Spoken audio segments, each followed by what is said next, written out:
Sophie Cunningham responds to Michael Porter Jr.'s claim about 8th graders. Michael Porter Jr. recently made a claim about the WNBA that left a lot of people outraged, but Indiana Fever star Sophie Cunningham was not at all offended. During a recent appearance on the Ball in the Family podcast, Lonzo Ball and Porter discussed the recent claim made by Patrick Beverley that a WNBA team would be good enough to beat a team of just NBA bench players. Both Porter and Ball disagreed, with Ball saying he feels he could have dominated the WNBA when he was in 9th grade. Porter took it a step further. I'm probably going with 8th grade because I have real experience doing this. I played my sisters. They played at the University of Missouri, and I was still a young kid. They had me playing on the scout team, and they had a few WNBA players on their team like Sophie Cunningham and a couple others. I was in the 7th or 8th grade going crazy, Porter said, as transcribed by BallisLife.com. So, I have real-life experience. It's just a difference, and I wish this would stop being a conversation because it should be common sense. I appreciate common sense. I feel sometimes that's lost a little bit. Cunningham discussed the comments during the latest episode of her Show Me Something podcast. Some people were surprised to hear her agree with Porter. I mean, it's probably true, Cunningham admitted. Top recruits like Porter and Ball would probably have a height and athleticism advantage over most WNBA players, even when they were in high school or younger. Many current NBA players were well over 6 feet tall at that point in their lives. Could a WNBA team beat NBA players? Debate is always going to be a polarizing one. It is no different from when people speculate about whether the top team in college football could beat the worst team in the NFL. The topic makes for perfect podcast fodder. Is Sophie Cunningham set for a $2 million Project B payday? Here's what the new league is offering.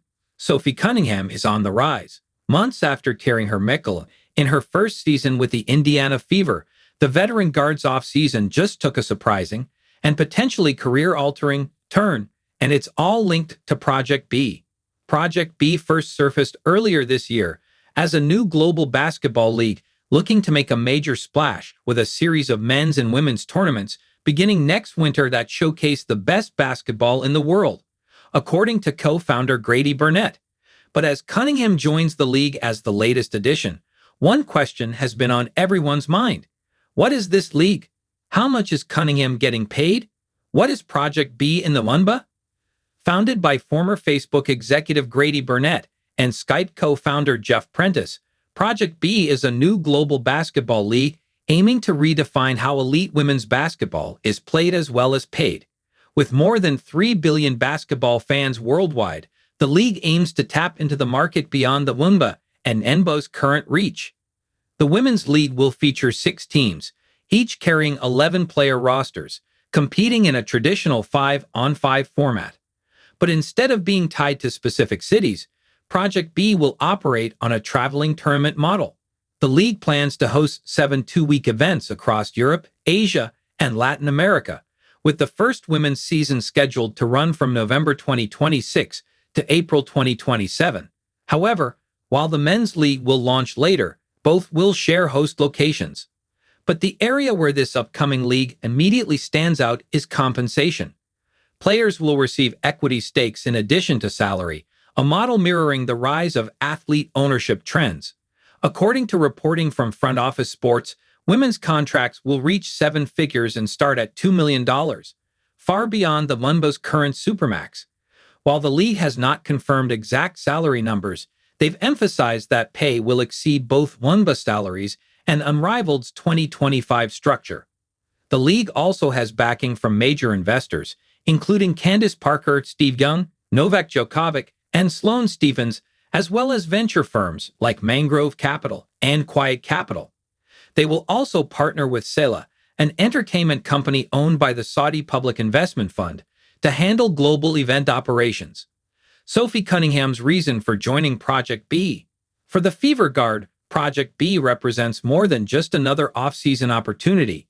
It's a chance to bet on a new global vision for women's basketball while securing the kind of payday the WNBA simply can't match today.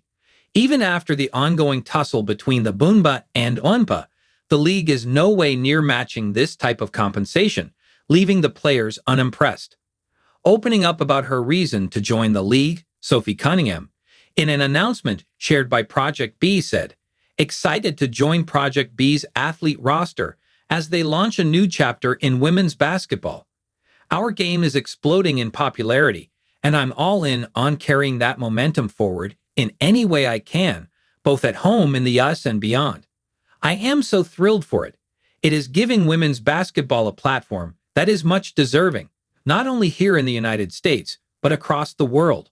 So come on this journey with us," she further added in an Instagram video shared by the league's official page. And well, her enthusiasm isn't surprising. Just days earlier, Cunningham made it clear she'd strongly consider Project B for one simple reason: the money. In an interview, she said, "If people are going to be paying you multi-million-dollar deals, why would you not?" With reported offers starting at $2 million, Project B simply presents a deal too substantial for a player to ignore. What this could mean for women's basketball and Cunningham's career.